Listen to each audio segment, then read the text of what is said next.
বাস চাপায় যুবকের মৃত্যু। বাস আটক করায় স্কুল ছাত্রের হাত ভেঙে দিলেন আওয়ামী নেতা।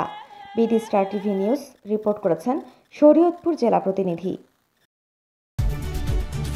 বিডি স্টার টিভি, বাংলার এক উজ্জ্বল নক্ষত্র। শরীয়তপুরের জাজিরায় বাস চাপায় যুবকের মৃত্যুর ঘটনায় বাস আটক করায় এসএসসি পরীক্ষার্থী হুমায়ুন ব্যাপারী বয়স 16 নামের এক যুবকের হাত ভেঙে দিয়েছেন স্থানীয় আওয়ামী লীগ নেতা রুবেল ব্যাপারী।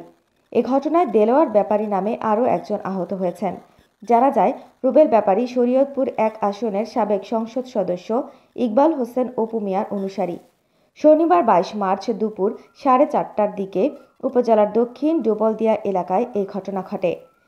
জানা যায়, দুপুরে উপজেলার কুন্ডেরচর এলাকার বাসিন্দা ও জাজিরা পুরাতন বাজারের কাপড় ব্যবসায়ী শাকিল মল্লিক নামের এক যুবক ব্যবসায়িক কাজে ঢাকা যাওয়ার উদ্দেশ্যে জাজিরা টিএনটি মোড় এলাকা হতে মোটর সাইকেল যোগে নাওডোবা যাওয়ার পথে গনির মোড় এলাকায় পৌঁছালে শরীয়তপুর সুপার সার্ভিসের একটি দ্রুত গতির বাস তাকে ধাক্কা দিলে গুরুতর আহত হয়ে ঘটনাস্থলেই মারা যান। এই ঘটনার পরে বিক্ষুব্ধ জনতা কাজিরহাট বাস স্ট্যান্ড এলাকায় ঘাতক বাসটি আটক করে। আটক করার পরে স্থানীয় আওয়ামী লীগ নেতা ও বাস মালিক সমিতির সদস্য রুবেল ব্যাপারী ঘটনাস্থলে আসেন এবং বিক্ষুব্ধ জনতার সাথে বাকবিতণ্ডায় জড়ান। বাকবিতণ্ডার এক পর্যায়ে আওয়ামী নেতা রুবেল ব্যাপারী তার সন্ত্রাসী বাহিনী নিয়ে বিক্ষুব্ধ জনতার উপর অতর্কিত হামলা চালায়। এ সময় দক্ষিণ ডুবলদিয়া আব্দুর রাজ্জাক হাই স্কুলের ছাত্র ও এসএসসি পরীক্ষার্থী হুমায়ুন ব্যাপারী প্রাইভেট পড়তে যাওয়ার সময় হামলা শিকার হয়। এতে তার একটি হাত ভেঙে যায় ও শরীরের বিভিন্ন জায়গায় আঘাত পায়। পাশাপাশি স্থানীয় দেলোয়ার ব্যাপারী নামে একজন আহত হন।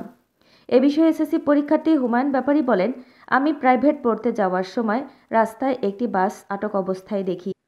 এ সময় ওই রাস্তা দিয়ে যাওয়ার সময় স্থানীয় আওয়ামী নেতা রুবেল ব্যাপারী ও তার সন্ত্রাসী বাহিনী আমার ওপর অতর্কিত হামলা চালায়।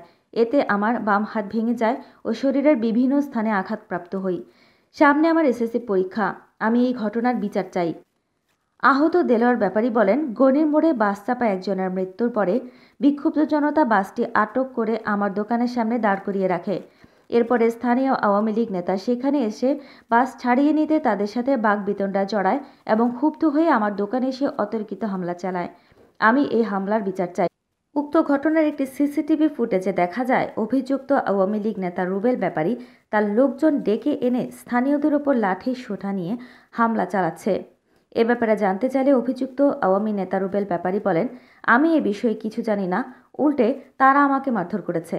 এ বিষয়ে জাজিরা থানার ভারপ্রাপ্ত কর্মকর্তা ওসি মোহাম্মদ দুলাল আকন্দ বলেন, এ ব্যাপারে ভুক্তভোগী কেউ অভিযোগ করলে তদন্ত করে আইনানুগ ব্যবস্থা নেওয়া হবে।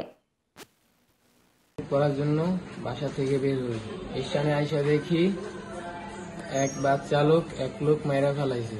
পরে এলাকার লোকজন বাস আটক করছে। বাসের মালিক ও আওয়ামী লীগের নেতা রুবেল ব্যাপারী এলাকার সবার উপর আক্রমণ করে। পাশ দিয়ে আমি করতে যাওয়া দোষালাম, তখন আমার উপর আঘাত করে। সে আঘাতে আমার হাত ভেঙে গেছে এবং আমার শরীরে এক এক জায়গায় অনেক ব্যথা পাইছি। সামনে আমার এসএসসি পরীক্ষা, আমি এর বিচার চাই।